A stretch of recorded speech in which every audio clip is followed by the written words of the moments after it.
नमस्ते दोस्तों, मैं डॉक्टर धीरज भत्ते, हिंदी विभाग प्रमुख, संजीवनी महाविद्यालय चापोली। आज के इस ऑनलाइन ताशिका में आप सभी का हार्दिक स्वागत है। बीए तृतीय वर्ष के ऐच्छिक हिंदी के प्रश्न पत्र क्रमांक 9 हिंदी साहित्य का इतिहास। तो इस प्रश्न पत्र में हम दूसरा अध्याय भक्ति काल को देख रहे हैं। भक्ति काल के अंतर्गत आज हम सगुण भक्ति काव्य धारा का परिचय और सगुण भक्ति काव्य की प्रमुख विशेषताओं की चर्चा करेंगे। हिंदी साहित्य के भक्ति काल में भक्ति की दो धाराएं प्रवाहित हुई, एक निर्गुण भक्ति और दूसरी सगुण भक्ति। निर्गुण भक्ति के अंतर्गत उसकी दो शाखाएं हैं, एक ज्ञानाश्रयी शाखा और दूसरी प्रेमाश्रयी शाखा। तो इसके पूर्व हम निर्गुण भक्ति के अंतर्गत इन दोनों शाखाओं को, ज्ञानाश्रयी शाखा और प्रेमाश्रयी शाखा की चर्चा हमने की है, उसकी प्रवृत्तियां या उसकी विशेषताओं को हमने देखा है। आज हमें सगुण भक्ति को देखना है। तो ये जो सगुण भक्ति है, तो इसकी भी दो शाखाएं हैं, एक राम भक्ति शाखा और दूसरी कृष्ण भक्ति शाखा। तो सर्वप्रथम हम सगुण भक्ति क्या है, सगुण भक्ति का परिचय देखते हैं। सगुण भक्ति की जो पृष्ठभूमि है, तो सगुण भक्ति के विकास में ऐसी कौन सी पृष्ठभूमि थी जिसके कारण सगुण भक्ति का विकास हुआ है, तो उसकी सर्वप्रथम हम चर्चा करते हैं। उसके बाद हम सगुण भक्ति के अंतर्गत राम भक्ति और कृष्ण भक्ति शाखा की जो सामान्य प्रवृत्तियां हैं, जो दोनों काव्य के अंतर्गत हमें देखने को मिलती है, तो इस प्रकार की जो सामान्य प्रवृत्तियां हैं उसकी चर्चा आज हमें यहाँ करनी है। तो सगुण भक्ति काव्य धारा का परिचय देखते समय इसके पूर्व की थोड़ी सी चर्चा हमें करनी है। इसकी पृष्ठभूमि किस प्रकार की रही है उसकी चर्चा सर्वप्रथम हम करेंगे। वैदिक धर्म के कर्मकांड की प्रतिक्रिया में एक ही साथ दो धर्मों का उदय होता है। ये जो दो धर्म हैं उसमें एक बौद्ध धर्म है और दूसरा वैष्णव धर्म है। तो इन दोनों धर्मों का एक साथ उदय होता है और इनका जो उदय है वह वैदिक धर्म के कर्मकांड की प्रतिक्रिया के कारण हुआ है। तो ये जो दोनों धर्म हैं, इन दोनों धर्मों में कुछ विशिष्ट ऐसी जो समानताएं हमें देखने को मिलती है। तो ये समानता कौन सी थी? तो इन दोनों धर्मों के अंतर्गत अहिंसा, उदारता और सदाचार की जो भावना है, तो इन भावनाओं को लेकर ये दोनों धर्म खड़े हो जाते हैं। परंतु आगे चलकर इन दोनों के जो विचारधारा है अलग अलग हो जाती है। बौद्ध धर्म तो आत्मशुद्धि के प्रचार में लग जाता है और वैष्णव धर्म भगवान की भक्ति का वह आश्रय लेता है। आगे चलकर जो वैष्णव धर्म है उसे वासुदेव धर्म भी कहा गया है, परंतु अधिक चर्चित वैष्णव धर्म ये जो नाम है वही रहा है। और इस प्रकार आगे चलकर ये जो वैष्णव धर्म या वासुदेव धर्म है उसमें अवतारवाद की भावना ने अपना स्थान बना लिया, अवतारवाद को उन्होंने महत्व दिया। बाद में विष्णु के जो दो रूप है वह सामने आया। तो ये विष्णु की जो दो रूप है उसमें एक रूप राम का है और दूसरा कृष्ण का है। कालांतर में भक्ति की यही धारा हिंदू साहित्य में प्रकट हुई। ये वैष्णव भक्ति के अंतर्गत इस प्रकार के दो अलग अलग धाराएं सामने आती है या विकसित होती है, जिसके अंतर्गत राम भक्ति शाखा और कृष्ण भक्ति शाखा, और यही आगे चलकर हिंदू साहित्य के अंतर्गत भक्ति की धारा के रूप में चर्चित होती है या प्रकट होती है। भक्ति काल की यह धार्मिक जो भावना है, सबसे पहले तो पूर्वी दक्षिणी भारत से वह उत्तरी भारत में आती है। उत्तरी भारत में उसका पूर्णतः जो विकास है हम मध्य कालखंड के अंतर्गत पाते हैं। तो इस प्रकार भक्ति काल की ये जो धार्मिक भावना है उत्तर भारत में विकसित होने से पूर्व वह दक्षिणी भारत में वह पल्लवित और पुष्पित हो चुकी थी, और आगे चलकर यही भावना वैश्विक या वैष्णव धर्म से उसका उद्भव होता है। तो इस प्रकार भक्ति की यह धार्मिक भावना उत्तर भारत में पूर्णतः विकसित होती हुई दिखाई देती है। हिंदी साहित्य के भक्ति काल में भक्ति की दो धाराएं प्रवाहित होती है, एक निर्गुण भक्ति है और दूसरी सगुण भक्ति है। हमने इसकी चर्चा इसके पहले की है। निर्गुण संतों में भक्ति की अपेक्षा ज्ञान की प्रधानता दिखाई देती है, जबकि सूफी कवियों में प्रेम का अत्यधिक महत्व रहा है, और इन दोनों ने ईश्वर के सगुण रूप का स्वीकार किया है। मध्यकालीन जो दूसरा संप्रदाय सगुण संप्रदाय है, उसने वैष्णव धर्म से जो पोषण है वह प्राप्त किया है, या वैष्णव धर्म के माध्यम से उसका जन्म हुआ है। और ये जो सगुण भक्ति या सगुण जो संप्रदाय है, इन्होंने ज्ञान, कर्म और भक्ति में भक्ति को ही अपना उपजीव्य के रूप में उन्होंने ग्रहण किया है। तो इसके अंतर्गत भक्ति बहुत महत्वपूर्ण है। हम जानते हैं कि जो निर्गुण साहित्य है, निर्गुण साहित्य लेखन करने वाले संत कहलाए गए, और सगुण भक्ति के अंतर्गत लेखन करने वाले भक्त कहलाए गए। तो इस प्रकार उनका जो मुख्य मार्ग है वह भक्ति का रहा है। हिंदी के वैष्णव भक्त कवियों ने ज्ञान की अवहेलना तो नहीं की, पर उसे भक्ति जैसा सामर्थ्य भी नहीं बताया।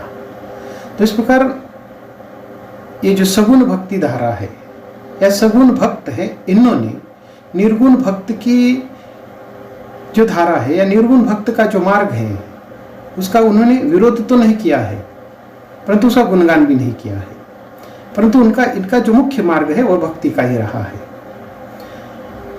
निर्गुण भक्ति के अंतर्गत जो ज्ञान मार्ग है, वो ज्ञान मार्ग को उन्होंने एक क्लिष्ट मार्ग बताया है। ईश्वर प्राप्ति का, ईश्वर साधना का एक क्लिष्ट मार्ग उन्होंने बताया है। उसको उन्होंने ज्ञान तारक तो है, परंतु वह कष्ट साध्य है और कृपान की धार के समान उन्होंने माना है। तो इन भक्त कवियों के पूर्व जो सगुण भक्ति है, सगुण भक्ति के पूर्व की जो पृष्ठभूमि है, जब हम उसको देखते हैं तो ये बात हमें देखनी पड़ती है कि इसके पूर्व जो सिद्ध कवि थे, जो नाथ कवि थे, उनके संदर्भ को जब हम देखते हैं तो इन भक्त कवियों के पूर्व सिद्धों ने अपना जो दुख है, अपने दुख को साधना पद्धति के माध्यम से वह जन सामान्य को बुरी तरह से विस्मित करते हैं, कष्टित करते हैं, कष्ट देते हैं। और दूसरा जो पंथ है नाथ पंथ, तो उन्होंने अपनी योग प्रणाली के द्वारा लोगों के अंतर्गत एक प्रकार का जो चमत्कार है करने का वह कार्य करते हैं। तो ये जो निर्गुणीय संत हैं, तो इन निर्गुण संतों की जो वाणी है उसके अंतर्गत एक प्रकार का कर्मकांड दिखाई देता है। कर्मकांड का घोर उन्होंने तिरस्कार किया, और ये जो परंपरा है वह निर्गुण भक्ति साहित्य के अंतर्गत हमें देखने को मिलती है। और इस प्रकार इस अनस्था के कारण, इस प्रकार एक सगुण भक्ति का जो उदय है यहाँ होता हुआ दिखाई देता है। इन सगुण भक्त कवियों ने एक नवीन भाव क्रांति को जन्म दिया और इस प्रकार की एक नई जो क्रांति है लाने का, उसको जन्म देने का महत्वपूर्ण जो कार्य है करने वाले उस कालखंड के महत्वपूर्ण जो व्यक्ति है उसके अंतर्गत रामानुजाचार्य हैं, रामानंद हैं, वल्लभाचार्य हैं और एक महत्वपूर्ण नाम चैतन्य स्वामी का हम ले सकते हैं। तो इस प्रकार के अनेक जो क्रांतिकारी नेता थे उन्होंने इस प्रकार का एक नया जो मार्ग है या एक भक्ति की एक नई जो क्रांति है वह करने के उद्देश्य से इस प्रकार के एक नए भक्ति भाव को, एक भक्ति धारा को जन्म दिया है। सगुण संप्रदाय की जब हम पृष्ठभूमि के अंतर्गत इन विभिन्न संप्रदायों की चर्चा करते हैं तो उसमें सबसे महत्वपूर्ण जो संप्रदाय है वह वैष्णव संप्रदाय रहा है। और ये जो वैष्णव, क्योंकि हमें वैष्णव से ही ये जो सगुण भक्तिकालीन जो सगुण भक्ति धारा को हम देख रहे हैं तो वैष्णव संप्रदाय से आगे चलकर ये विकसित हुई है। वैष्णव के जो दो रूप हैं वह राम और कृष्ण हैं, तो उनका जन्म होता है या इस प्रकार की जो दो धारा हैं, दो शाखा हैं विकसित होती है। तो इस प्रकार सगुण संप्रदाय के पृष्ठभूमि को देखते समय वैष्णव धर्म और शक्ति का जो समृद्ध साहित्य है वह इसके पूर्व हमें देखने को मिलता है और इस साहित्य के आधार पर आगे ये विकसित हुआ है। वैष्णव का जो धार्मिक साहित्य है वह बहुत शक्तिशाली और समृद्ध साहित्य रहा है। तो इस साहित्य के जो प्रमुख ग्रंथ हैं वैष्णव संप्रदाय के या वैष्णव धर्म से संबंधित महत्वपूर्ण जो ग्रंथ हैं, जिन ग्रंथों का आधार लेकर मध्य कालखंड में ये जो सगुण भक्ति की जो दो धारा है वह प्रभावित हुई है, विकसित हुई है, तो उसके अंतर्गत अनेक ग्रंथों का उल्लेख किया जा सकता है। परंतु ये जो वैष्णव का जो धार्मिक साहित्य है, वैष्णव भक्ति से या वैष्णव संप्रदाय से संबंधित जो साहित्य है उसके अंतर्गत भगवत गीता, विष्णु पुराण है, भागवत पुराण है, पंचरात्र संहिताएं, नारद भक्ति सूत्र, उसके साथ साथ शांडिल्य का भक्ति सूत्र आदि का उल्लेख हम कर सकते हैं।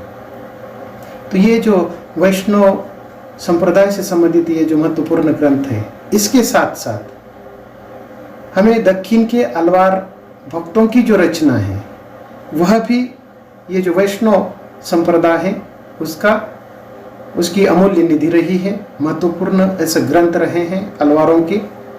और दक्षिण के अलवार जो कि आचार्य कहे गए, तो इन आचार्यों के अंतर्गत जो महत्वपूर्ण रचनाकार हैं उसमें नाथ मुनि, यमुनाचार्य, रामानुजाचार्य, निम्बार्काचार्य, माधवाचार्य और वल्लभाचार्य का उल्लेख हम कर सकते हैं। तो इन आचार्यों ने सगुण भक्ति धारा को अपनी निजी यानी कि वैयक्तिक अनुभूति एवं शास्त्रीय जो दार्शनिकता है उस दार्शनिकता से उसको संचलित किया है, प्रवाहित किया है या विकसित किया है। तो इन आचार्यों ने सगुण भक्ति के उस रूप की प्रतिष्ठा की जिसमें मानव हृदय विश्राम भी पाता है और कलात्मक सौंदर्य से मुग्ध और तृप्त भी होता है। तो इस प्रकार सामान्यतः ये जो सगुण भक्ति काव्य है वह वैष्णव संप्रदाय से विकसित संप्रदाय है और इसकी जो पार्श्वभूमि है, पृष्ठभूमि है, वह इसके पूर्व की जो कि दक्षिण के अलवार आचार्य हो, उसके अंतर्गत सिद्ध है, नाथ हैं, तो उनके द्वारा चलाए गए या सिद्धों की जो साधना पद्धति है या नाथों की जो योग पद्धति है उसके कारण आगे चलकर इस प्रकार की एक नई जो भाव क्रांति है वह जन्म लेती है और वैष्णव धर्म के और उसके साथ साथ अलवारों के विभिन्न प्रकार का जो साहित्य संपदा है उसके आधार पर ये जो सगुण भक्ति है, सगुण भक्ति का ये जो रूप है वह प्रतिष्ठित होता है, विकसित होता है। और इस सगुण भक्ति के अंतर्गत जो मनुष्य है, मनुष्य हृदय से विश्राम करता है और कलात्मक सौंदर्य से मुग्ध होता है, तृप्त होता है। तो इस प्रकार हम यहाँ सगुण भक्ति का जो सामान्य परिचय है, जिसके अंतर्गत हम सगुण भक्ति की जो सामान्य विशेषताएं हैं या सामान्य जो प्रवृत्तियां हैं उसकी हम चर्चा करते हैं। तो इस सगुण भक्ति काव्य की सामान्य विशेषताओं के अंतर्गत हमें ये जो प्रमुख 8 प्रकार की जो विशेषता हैं उसकी चर्चा करनी है। इसमें सबसे पहली जो विशेषता है वह ईश्वर का सगुण रूप, उसको सगुण उपासना या रूपोपासना भी कहा गया है। दूसरी जो प्रवृत्ति है वह अवतार भावना या लीला रहस्य। तीसरी विशेषता शंकराचार्य के अद्वैतवाद का विरोध। चौथी विशेषता है छुआछूत का निषेध। पांचवी विशेषता है गुरु की महत्ता या महिमा। छठी विशेषता है लोक जीवन का चित्रण। सातवीं विशेषता भक्ति की प्रधानता या भक्ति की महिमा। और आठवीं विशेषता विविध स्रोत या विविध सिद्धांतों का प्रभाव। तो इस प्रकार सामान्यतः या प्रमुख विशेषताओं के रूप में इन 8 विशेषताओं की हमें चर्चा करनी है। तो हम देखते हैं सबसे पहली विशेषता ईश्वर का सगुण रूप। तो इसको सगुणोपासना या रूपोपासना भी कहा गया है। ईश्वर का सगुण रूप, तो ये सगुण रूप क्या है उसको हमें सबसे पहले समझना है। सगुण भक्ति काव्य की यह प्रमुख विशेषता है। अगर सगुण जिसके अंतर्गत गुण है, यह विशेष प्रकार की भक्ति होती है। इस सगुण धारा के अंतर्गत 2 प्रकार की धाराएं हैं। एक राम भक्ति है और दूसरी कृष्ण भक्ति है। इन दोनों का समावेश सगुण भक्ति के अंतर्गत होता है। ये जो ईश्वर है इसमें सगुण ब्रह्म की भक्ति समाहित होती है। सगुण जो ब्रह्म है उसकी उपासना की जाती है, उसका गुणगान किया जाता है, उसकी महिमा इसके अंतर्गत गाई गई है। और ये जो भक्ति है वह साकार ब्रह्म के प्रति होती है। या इन कवियों ने साकार ब्रह्म की भक्ति को उन्होंने पसंद किया है। तो ये साकार ब्रह्म क्या है? जिसमें आकार है। तो ये जो सगुण है, सगुण ईश्वर है, उसका आकार होता है, उसके माता पिता जन्म मृत्यु ये सारी बातें इसके अंतर्गत होती है। परंतु जो निर्गुण है वह निर्गुण निराकारी निर्विशेष है, वह चराचर में व्याप्त है, वह कहीं दिखाई नहीं देता है। परंतु सगुण ईश्वर ऐसा नहीं है, वह दिखाई देता है। और ईश्वर ने ये जो सगुण रूप धारण किया है वह अवतार के माध्यम से किया है। तो यहाँ अवतारवाद को महत्वपूर्ण स्थान दिया गया है। जो दूसरी विशेषता है उसके अंतर्गत हमें देखनी है। परंतु ये जो साकार ब्रह्म है वह आकार लेता है। तो इस प्रकार के आकार लेने वाले ब्रह्म की जो भक्ति है यहाँ इन कवियों ने की है। मध्यकालीन इन भक्त कवियों का जो ईश्वर है वह सगुण रहा है। ऐसे सगुण के जो गुण हैं वह प्राकृत होते हैं, प्रकृति निर्मित होते हैं। क्योंकि सगुण भगवान पालक एवं संहारक होता है, लोगों का वो कल्याण करता है। यहाँ ये जो सगुण भगवान है वह लोगों का या जनता का पालक बनकर लोगों का संरक्षण करता है, या उनके विरोध में वह संहार भी करता है।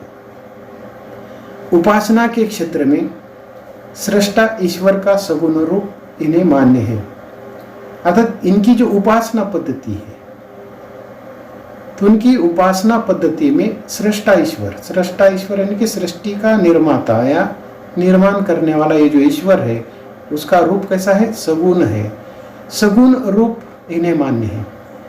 देखिए, रूपोपासना या सगुणोपासना, सगुण की उपासना करना या सगुण की महिमा गाना, सगुण का गुण गाना या सगुण ईश्वर का जो रूप है उसको मान्य करना, उसको पूजना, उसकी जो महती है वह व्यक्त करना है।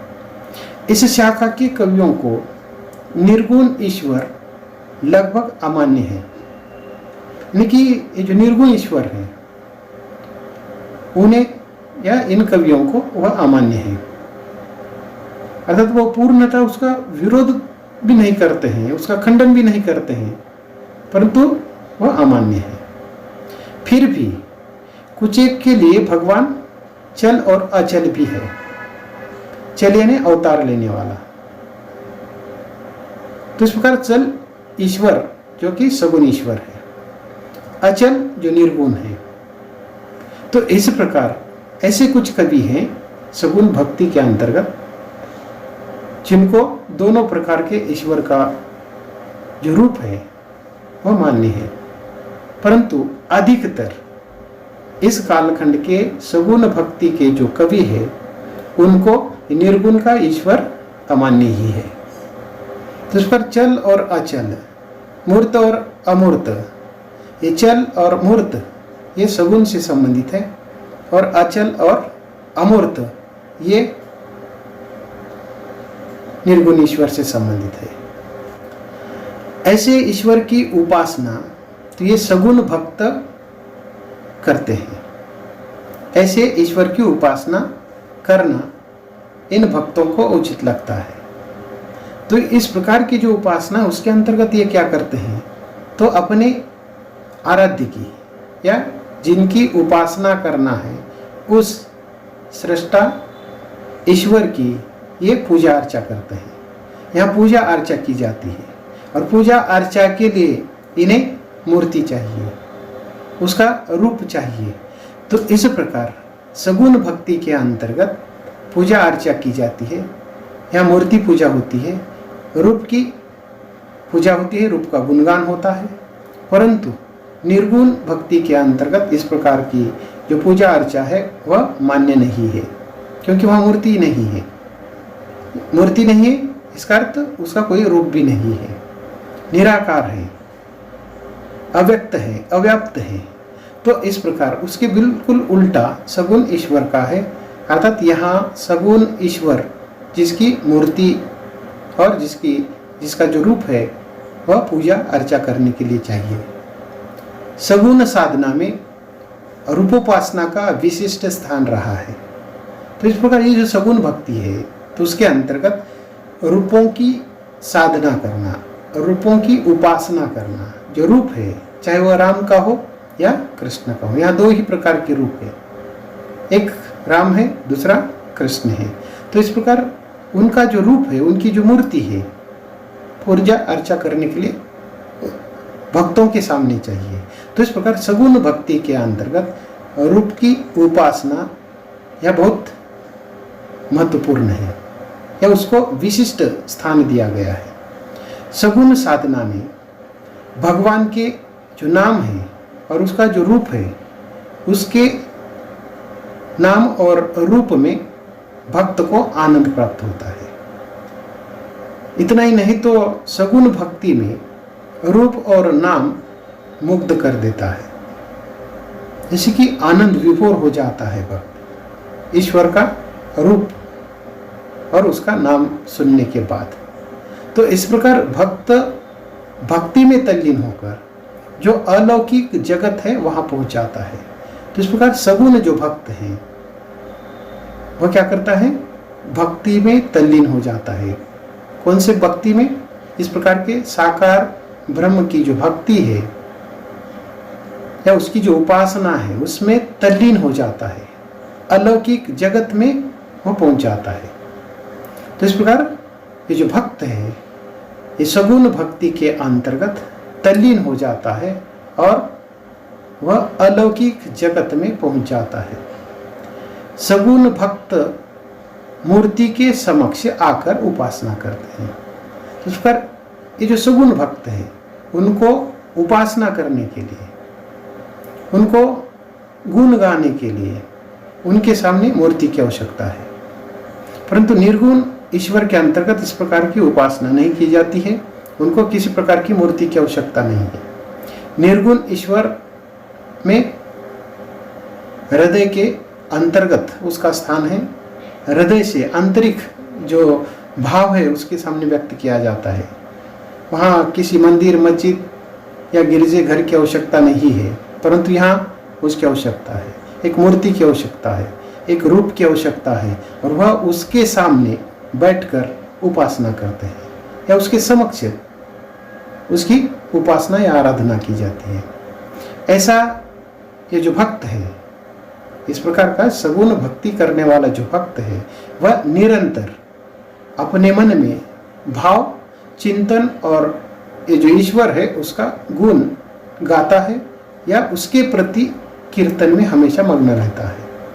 तो इस प्रकार सगुण भक्त निरंतर भाव, चिंतन और गुण कीर्तन के अंतर्गत मग्न रहता है। भगवान का रूप ही इनके श्रृंगार रस को जगाता है और वह उसमें तल्लीन रहता है। तो इस प्रकार ये जो भगवान का ये जो रूप है, साकार रूप है, जिसमें आकार है, इसमें सौंदर्य है, सुंदरता है, और इस प्रकार के भगवान के रूप को देखकर जो भक्त है वह श्रृंगार रस को प्राप्त करता है।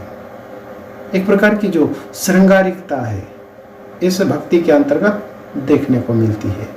और इस प्रकार ये जो भगवान का रूप है, इसके श्रृंगार रस को जो भक्त है वह जागृत करता है या उसको प्राप्त करता है और उसमें वह तल्लीन रहता है। जैसे कि अभी हमने बात कही कि इस प्रकार के जो भक्त है, सगुण भक्त, वह सगुण ईश्वर के रूप में वह तल्लीन होते हैं, उसके भाव, चिंतन और गुण कीर्तन में मग्न होते हैं और अलौकिक जगत में पहुंच जाते हैं। तो इस प्रकार ये जो श्रृंगारिक रस को प्राप्त करते हुए वह उसमें तल्लीन रहते हैं। वैसे श्रृंगार का ये जो सांगोपांग वर्णन है वह दोनों शाखाओं के अंतर्गत हमें देखने को मिलता है। अलग अलग शाखाओं की जो विशेषता है उसको भी हमें देखना है आगे। तो इस प्रकार ये जो सांगोपांग यानी कि नक्षिक वर्णन जिसे हम कहते हैं, ये जो सगुण ईश्वर है, सगुण ईश्वर का जो रूप है, उसके नख से लेकर शिक तक का जो सौंदर्य है, सभी प्रकार के जो अंग हैं, उन अंगों का जो वर्णन है बहुत ही सूक्ष्म दृष्टि से इन दोनों शाखाओं की अर्थात राम भक्ति शाखा और कृष्ण भक्ति शाखा के कवियों ने किया है। ये भक्त दास्य, सख्य, वात्सल्य इस प्रकार की भक्ति के जो रूप है वह धारण करते हैं और राम तथा कृष्ण की भक्ति में रम जाते हैं। तो इस प्रकार ये जो सगुण भक्ति के अंतर्गत जो भक्ति का जो भाव है, अलग अलग प्रकार के भक्ति भावनाओं के माध्यम से राम और कृष्ण की भक्ति में ये लीन हो जाते हैं, उसमें रम जाते हैं। तो इसके अंतर्गत जो महत्वपूर्ण भक्ति है वह दास्य भक्ति है। दास्य यानी सेवक है, ईश्वर और सेवक है, मालक और नौकर की तरह। और दूसरा जो भक्ति का जो भाव है वह सख्य है, उसको हम मित्र कहते हैं, सखा के रूप में एक दूसरे के ये सखा है। एक तरफ आत्मा है, दूसरी तरफ परमात्मा है। और तीसरा है वात्सल्य है। वात्सल्य तो ये जो भाव है, ये वात्सल्य भाव जिस प्रकार माता और पुत्र के बीच का जो प्रेम होता है, निस्वार्थी जो प्रेम है, वह वात्सल्य प्रेम के अंतर्गत आता है। तो इस प्रकार की जो भावना है, इस प्रकार का जो भाव है, वह ईश्वर और भक्तों के बीच में सगुण भक्ति के अंतर्गत हमें देखने को मिलता है। और इस प्रकार ये जो भक्त है, भक्त अपने आप को दास्य कहता है, यानी कि ईश्वर का सेवक कहता है और अपने मालिक की या अपने आराध्य की, ईश्वर की सेवा करता है।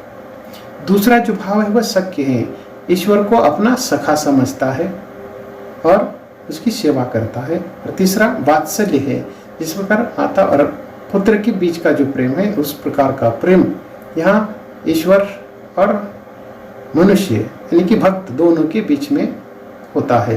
और इस प्रकार के विभिन्न रूपों को धारण करते हुए ये भक्त क्या करते हैं, राम भक्ति और कृष्ण भक्ति के अंतर्गत रम जाते हैं। और इस समय के जो प्रमुख जो कवि हैं उन कवियों ने राम और कृष्ण के सौंदर्य को, उनकी शक्ति को और उनका जो चारित्र है, उनकी जो शील है उसका बहुत ही सूक्ष्म ढंग से वर्णन किया है।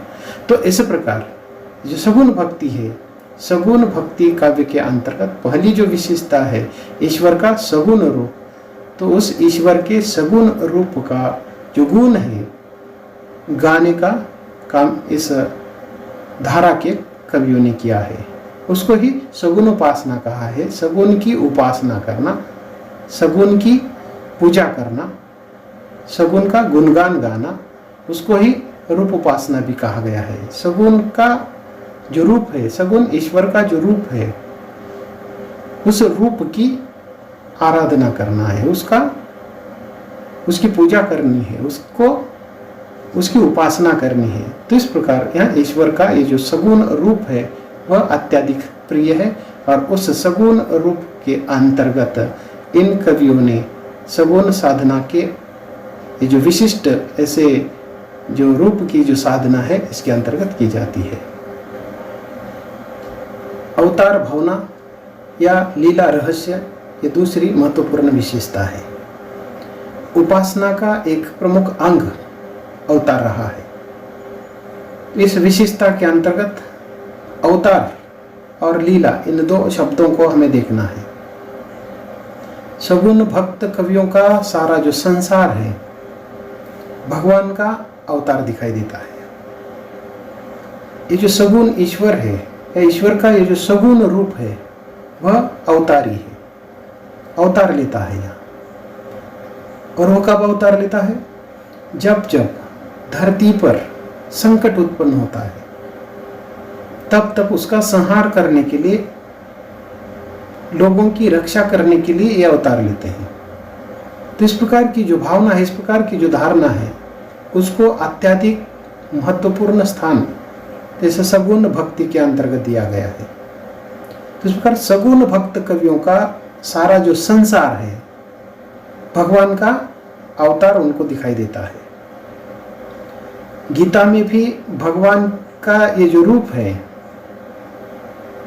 तो उसके संदर्भ में हम जानते हैं कि गीता में भगवान ने कहा है कि जब धर्म की ग्लानि होती है या जब धर्म संकट में आता है या अधर्म का निर्माण होता है तब तब ये जो भगवान है वह अवतार लेता है या प्रकट होता है।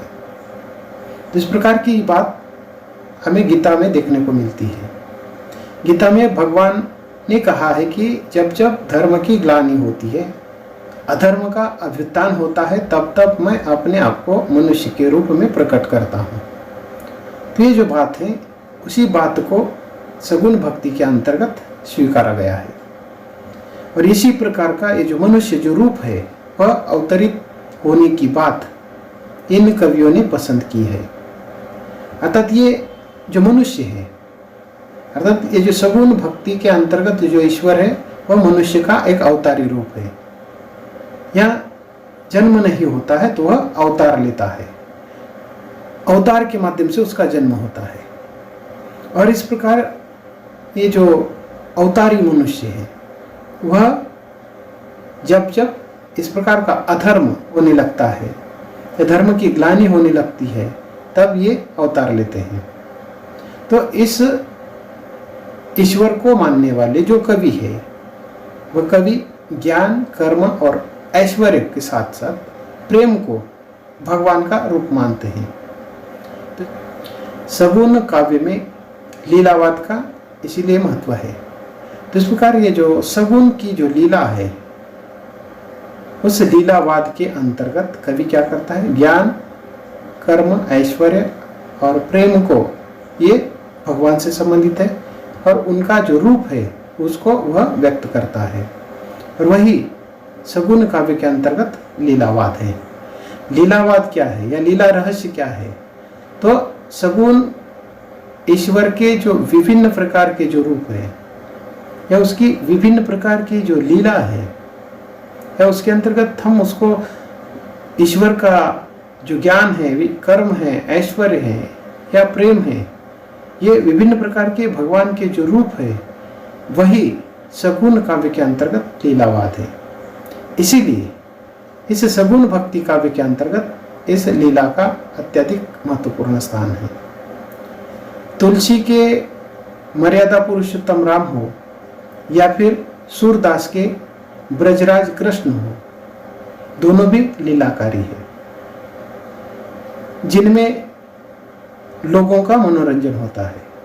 इस प्रकार ये विभिन्न प्रकार की जो लीला है ये राम और कृष्ण करते हैं, और उनका विभिन्न प्रकार के लीलाओं का जो वर्णन है या गुणगान है इन सगुण भक्त कवियों ने किया है, और लोग क्या करते, उसका मनोरंजन करते हैं। यहाँ सबसे महत्वपूर्ण बात कौन सी है? वह अवतार है या अवतारी जो लीला है या अवतार की लीला है। तो इस प्रकार अवतार का उद्देश्य ही लीला है, ये एक दूसरे से संबंधित शब्द है। अवतार ही लीला है, और इस प्रकार लीला यानी कि विभिन्न प्रकार के जो रूप है धारण करना, और उसका जो वर्णन है, उसका जो गुणगान है, इस कालखंड के या सगुण भक्त कवियों ने किया है। सगुण भक्ति लीला में भक्तगण क्या करता है? सच्चिदानंद के आनंद को प्राप्त करते हैं, क्योंकि सर्वोच्च जो आनंद है जिसको हम ब्रह्मानंद कहते हैं, तो इस प्रकार के आनंद को पाने का प्रयास करता है। ये जो सगुण भक्ति है, सगुण भक्ति के अंतर्गत भक्त इन विभिन्न लीलाओं के माध्यम से वह सच्चिदानंद को प्राप्त करता है। इसीलिए जैसे कि मीराबाई को हम जानते हैं, मीराबाई कहते हैं कि मेरे तो गिरधर गोपाल दूसरा न कोई, जाके शीर मोर मुकुट मेरो पति सोई। तो इस प्रकार मीराबाई कहती है कि मेरा तो गिरधर गोपाल है, दूसरा कोई भी नहीं है। वह गिरधर गोपाल को अपना पति समझती है, पति मानती है, और वह कहती है कि जिनके सिर पर मोर मुकुट है वह मेरा पति है। जाके सिर मोर मुकुट मोरो पति सोई। तो इस प्रकार अर्थात ये जो सगुण ईश्वर है वह लीलाकारी है, विभिन्न प्रकार की लीला करता है, विभिन्न प्रकार के रूप धारण करता है। यहाँ रूप धारण करने के लिए अवतार की आवश्यकता है, अर्थात ये विभिन्न प्रकार के अवतार लेकर सृष्टि पर जन्म लेता है। तो इस दृष्टि से ये जो लीलावाद है, लीलावाद में जीवन और दर्शन की चरम सफलता प्राप्त होती है। जिस पर मनुष्य जीवन को जो सफलता है वह इस लीला के माध्यम से, लीलावाद के माध्यम से या लीला अवतारों के माध्यम से वह प्राप्त करता है। इसीलिए सगुण भक्ति में लीला अवतार का महत्वपूर्ण स्थान है। सूर हो, तुलसी हो या अन्य इस कालखंड के कवियों ने किस प्रकार के सगुण भक्ति के अंतर्गत ये जो सगुण ईश्वर है उसके विभिन्न लीलाओं का जो रहस्य है उसका चित्रण किया है। तो इस प्रकार इस दूसरी विशेषता के अंतर्गत ये महत्वपूर्ण बात है कि यहाँ जो भक्त है वह ईश्वर को अवतारी पुरुष मानते हैं, और जब जब इस प्रकार के धरती पर संकट उत्पन्न होते हैं या धर्म की ग्लानि होती है, धर्म अधर्म में परिवर्तित होता है, तब तब अर्थात ये जो मनुष्य के रूप में वह प्रकट होते हैं और ये जो लोगों का कल्याण करते हैं। इस प्रकार के विभिन्न जो रूप है, ज्ञान रूप है, कर्म रूप है, ऐश्वर्य है, प्रेम है, तो ये भगवान के विभिन्न रूपों को ही लीलावाद कहा गया है। चाहे वो तुलसी के राम हो या सूरदास के ब्रज हो, इन्होंने या इनकी जो विभिन्न प्रकार की लीला है उन लीला का लोगों ने मनोरंजन किया है। उनका मूलतः लीला का जो उद्देश्य है अवतार है, और तुलसी ने अपने रामचरितमानस के अंतर्गत, अर्थात ये उनकी ये समग्र जो लीला है उसके अंतर्गत हमें देखने को मिलती है। तो इस प्रकार ये जो अवतारों की जो भावना है या जो लीला का जो रहस्य है उसको पाकर जो भक्त है, भक्त क्या करता है, सच्चिदानंद को प्राप्त करता है, ईश्वर प्राप्ति का जो आनंद है वह लेता है। तो आज हम यही रुकते हैं। अगली जो विशेषता है अगले सत्र के अंतर्गत हम देखते हैं। धन्यवाद।